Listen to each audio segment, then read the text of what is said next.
Welcome to another episode of the Cool Tools Show and Tell. Our guest this week is Robert Stevens, who is returning with another set of really great tools that he has suggested that we would all like to use. So thank you, Robert, for coming again. Could you introduce yourself to those who haven't heard your previous episodes? Sure. Hi, Kevin. My name is Robert Stevens. Most people know me as the founder of the Geek Squad. And most recently, I'm founder of a new company called Chainlist.com, which is like a GitHub for checklists, you could say. Smart living checklists. So Robert, you have a bunch of tools that kind of revolve around a system that may be kind of unexpected. So tell us about your first tool. I always think, when you go on Cool Tools, you got to bring your A game, and sometimes a little different. And I don't know how we got on the topic, but I think you overheard me talk about my love of the 5-gallon bucket. Now, I live on a ranch in Northern California. I moved here 5 years ago from the big city. And, you got to do a lot of stuff. And I have somehow acquired dozens of 5-gallon buckets. They're very useful. And if you've studied the shipping container and its impact on the 20th century in world commerce, I would argue the 5-gallon bucket, or as they call it in the UK, the bucket, the 20-liter bucket, is like the shipping container of the home life. And I am going to show you today. I first want to give a disclaimer. I'm not a doomsday prepper, okay? I'm just a highly organized Cool Tools fan. And it turns out there's a universe of accessories that will take any 5-gallon bucket you have. And there probably is a 5-gallon bucket within 100 yards of every human on the planet. And I'm going to show you 4 accessories that will make you give a second look at your 5-gallon bucket. Right. So I think you're right that the 5-gallon bucket, first of all, they're almost indestructible once made. I mean, you can beat them, drown them, run over them. They almost always keep going, and they're ubiquitous. So and they're free generally. I mean, I know a lot of foodstuffs are now packaged in 5-gallon buckets, like if you lard for a restaurant. So you can find them almost anywhere. You don't need to buy any, and they are the box container for the homestead. So right, it's the shipping container for the homestead. So what can you do with them?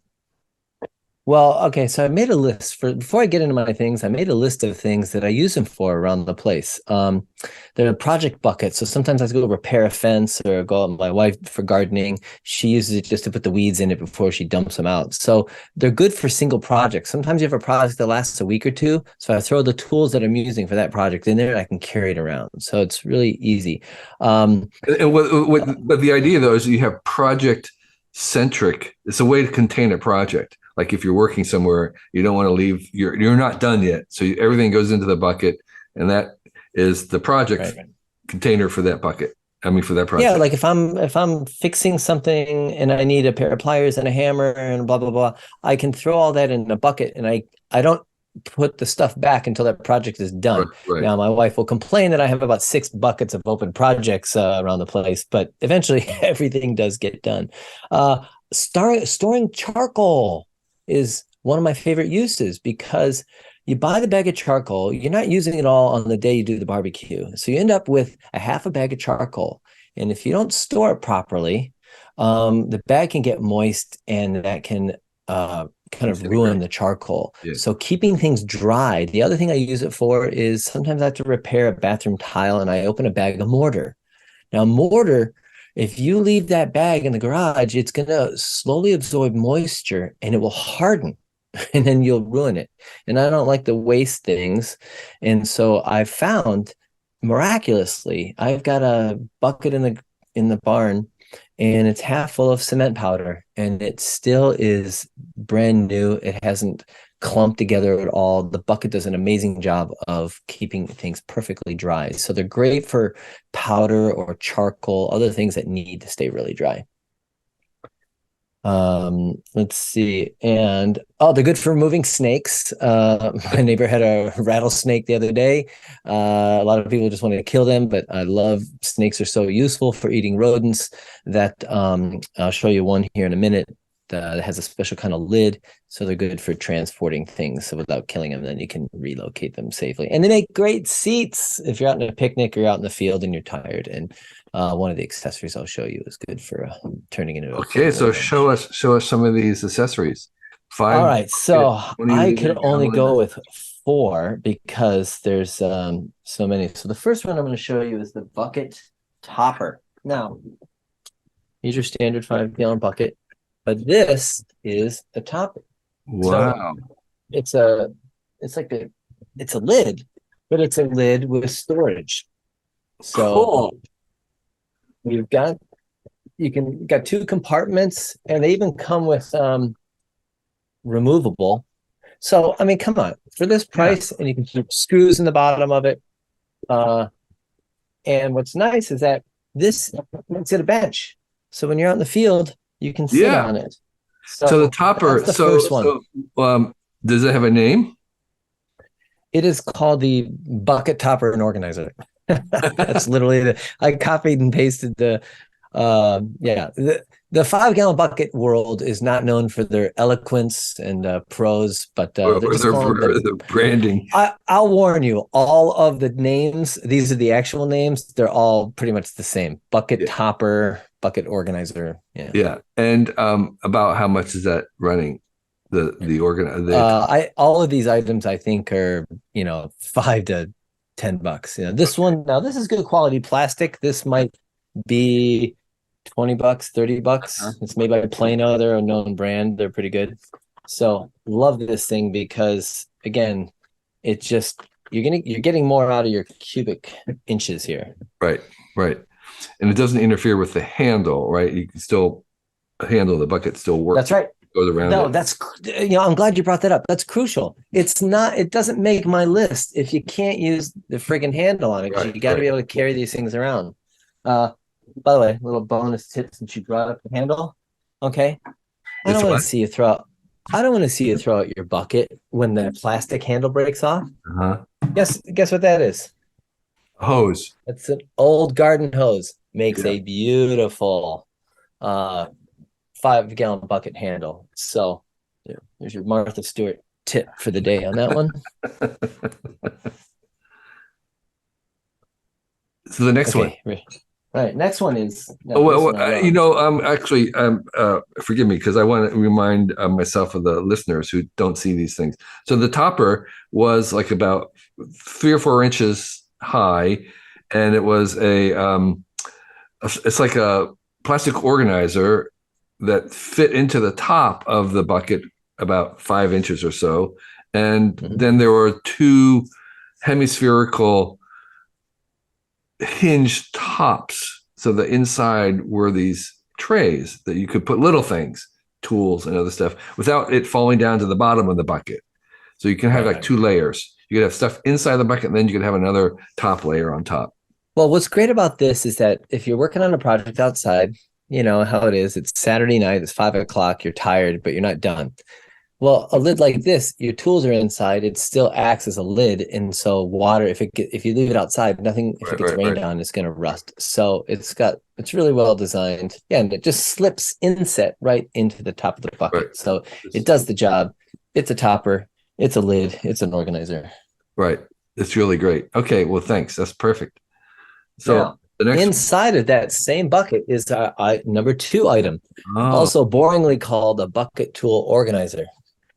So there's another kind of tray. It's a circular tray that fits at the bottom of it, and it has divisions and dividers and a little handle to lift it up.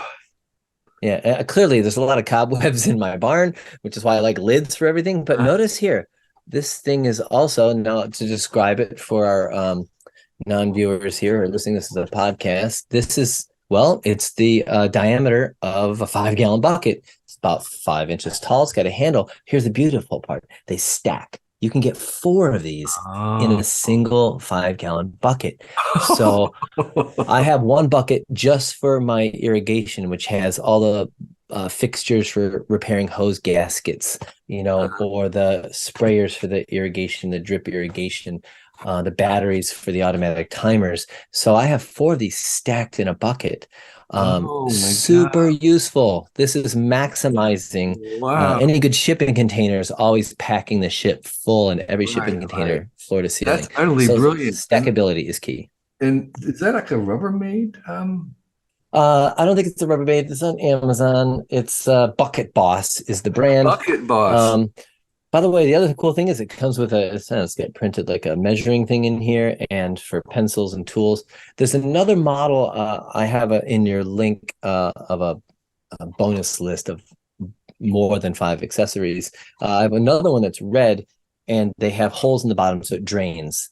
So it can be used for sifting things. So yes, Wow. the organizers for the inside of the bucket. Wow. Wow. There's a whole 5 gallon bucket world that I didn't know about.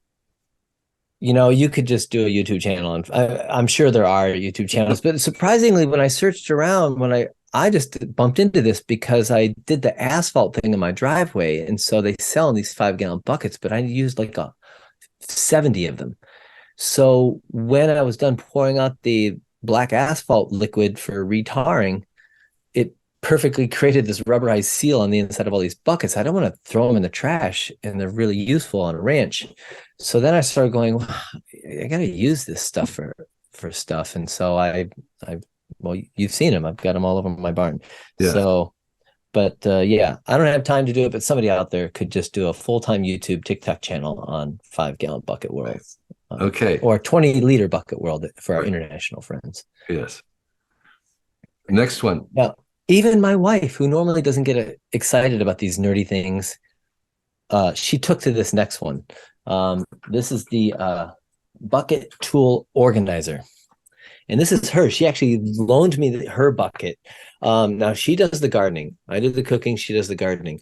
What's great about this is just a thick canvas jacket that slips over the inside of the bucket, and it's got pockets. And the outside. There's pockets inside. And the outside. That's right. She's got her needle nose pliers, her razors, her garden shears, 8 garden shears for whatever reason, a pencil and 2 Sharpies, which she never uses. But you can use it for anything. I've got one myself, but there's her gloves in there and her special wire. So really useful. Again, yeah. By the way, on mine inside, I have my yellow stacking organizers on the inside of that with this. I mean, you can't maximize your space more than this.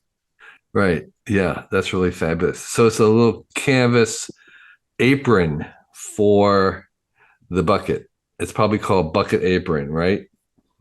It's called the bucket tool organizer. They could definitely, like I said, they could do a better job of marketing. I don't even know the brand. Oh, it's also a Bucket Boss. So Bucket Boss must be the leading brand, but I've got a different make and model. I think my wife's is a little better designed. So, well, that's really fabulous. Yeah, so it's gardening, anything outdoor where you want to have a portable tool chest. I mean, that's the way to think about these things. Is they're the kind of modern tool chest where you're hauling tools to the site or out into the ranch or out into the garden, and presumably even if you have something in your car too. Well, like for example, I have one that looks just like that, but it's for the car wash. So I use one of these I've got a bigger one with just 2 storage size and these plastic stackable things. But they have holes in the bottom, so I have my sponges and the rags for the car wash, and so it drains out and dries out. So I use another one for that. So you've got one for cleaning the house, you've got one for washing the car, you got your tools. Whatever your situation is, I'm sure every viewer out there will have their own use. That's really fabulous. Any other accessories for the bucket? Yes, I got one last one for you. This is a little more basic, but again, what I've got here is the standard lid tends to snap on and be very difficult to come off. Amazon even sells like these bottle openers to pry those off. This one I love is just a screw top lid. So what it does is you snap on the ring, the plastic lid rim, but then you get this beautiful lid that screws on with a little rubber gasket. Oh, that's so cool. So I use That's this one. great. This one actually I use about to use in a month because it's about to be mussel and clam season here in Northern California. And with the 1-day fishing license, you are allowed to take 50 pounds of mussels from the beach. So I have a couple of buckets just for food grade that I don't use for anything else except for like for fishing.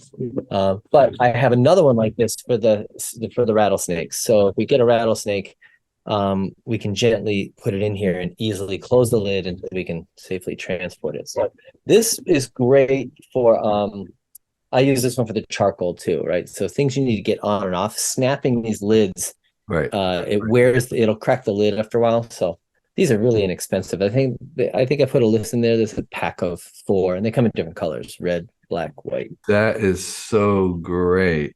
There was something in the bottom of that one. Was that important? Was that important? Well, this is my clam. This is the Oh, California the fish regulatory. scale. Yeah. This is the rule, yeah. Or crabs or clams. I do buy my 1-day fishing license in California to stay legal, and I never take a clam before it's time.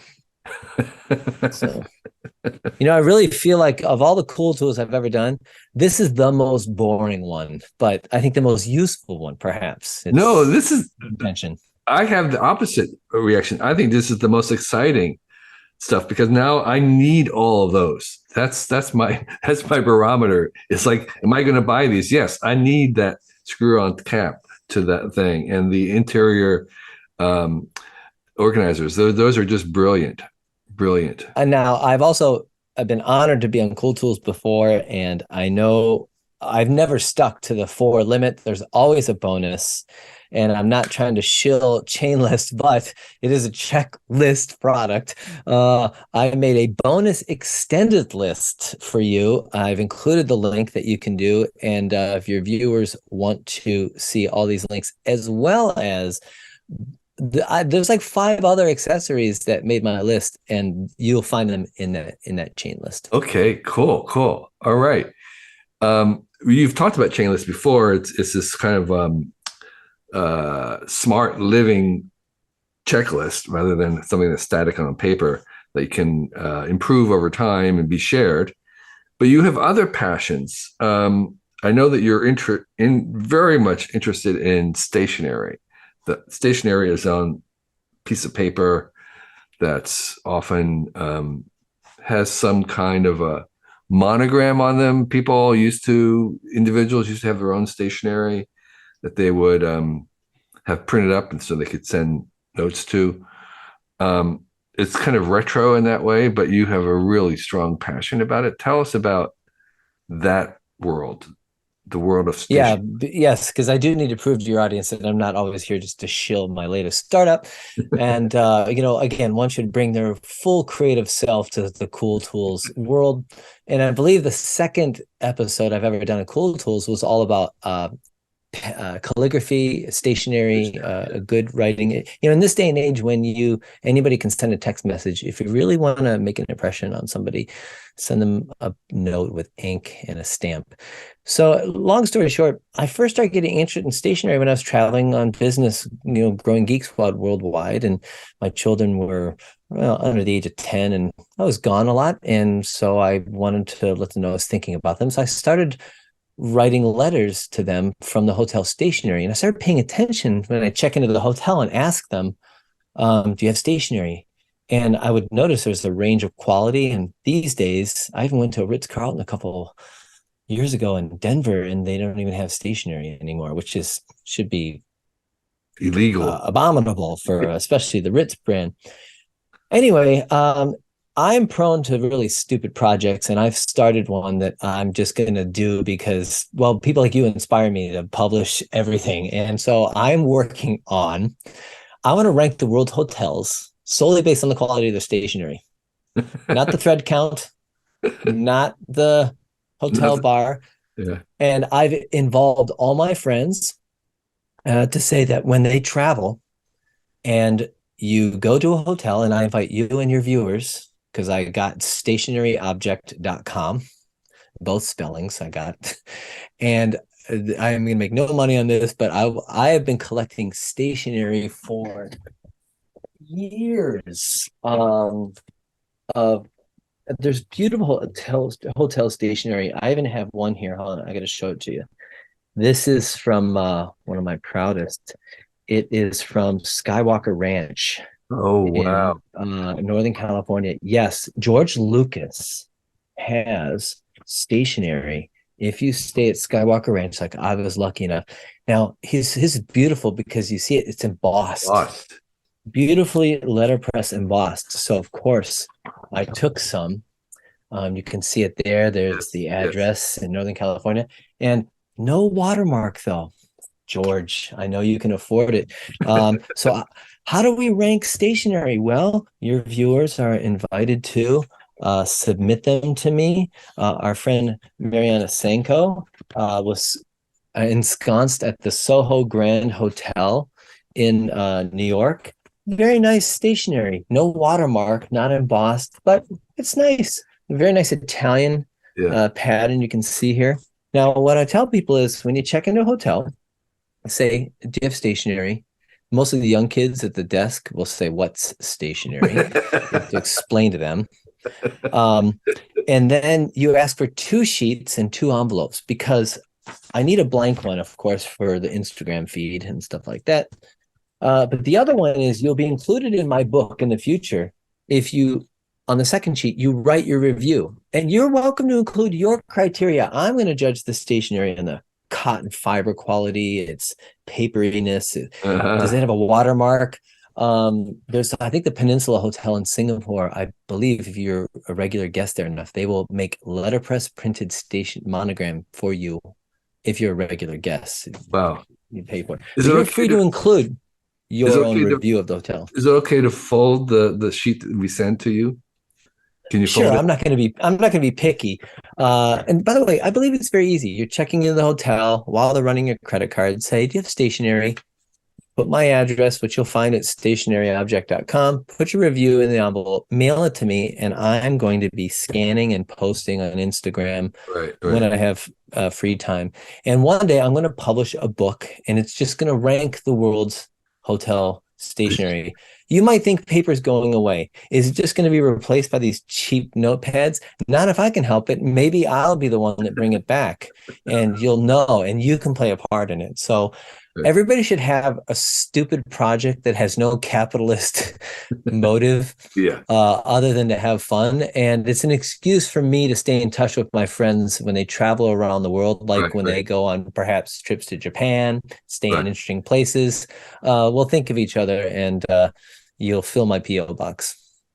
This is really perfect. Thank you, Robert, for your enthusiasm for these really cool tools and for this really grand, stupid fun is what Will Wright, the inventor of the Sims, called stupid fun. It's really, really great, the stationery project. So we'll have the links to the objects and also a link to the stationary object site for those who want to contribute.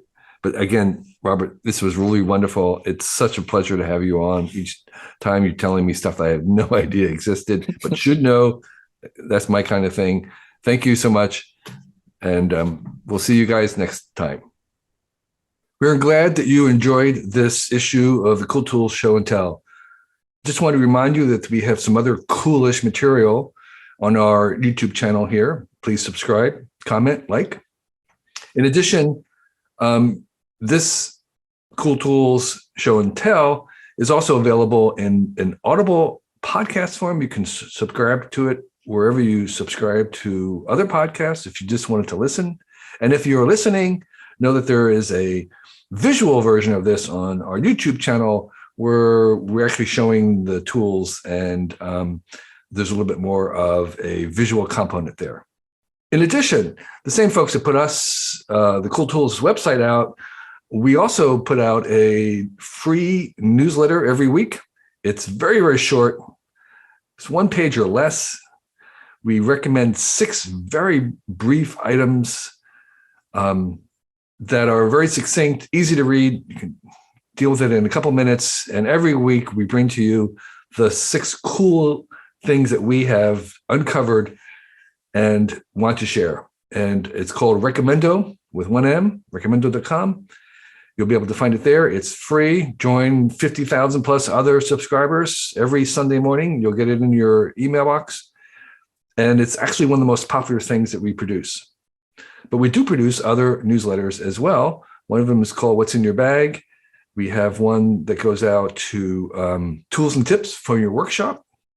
So you can get those at our website, and they're also free. And finally, I want to mention the fact that we do have a Patreon, and this podcast and this vidcast are supported by Patreon supporters. The minimum is $1 a month. And for that, you get an email to ask us anything. We'll respond and answer your question if we're able to. There are other higher levels. You can all see those at our Patreon page. And all those links are below right here. So thank you again for being a fan. And we'll keep producing stuff if you enjoy it. Thanks. We give thanks to this week's patrons, who include Phil King, John Wood, Matthew Robbins, Spike Yakwa, Dave, Sean Hartley, David Long, Matt Gromes, David Bouquet, Les Howard, and Adam Bristol. Thank you, each one, for your support. We appreciate it.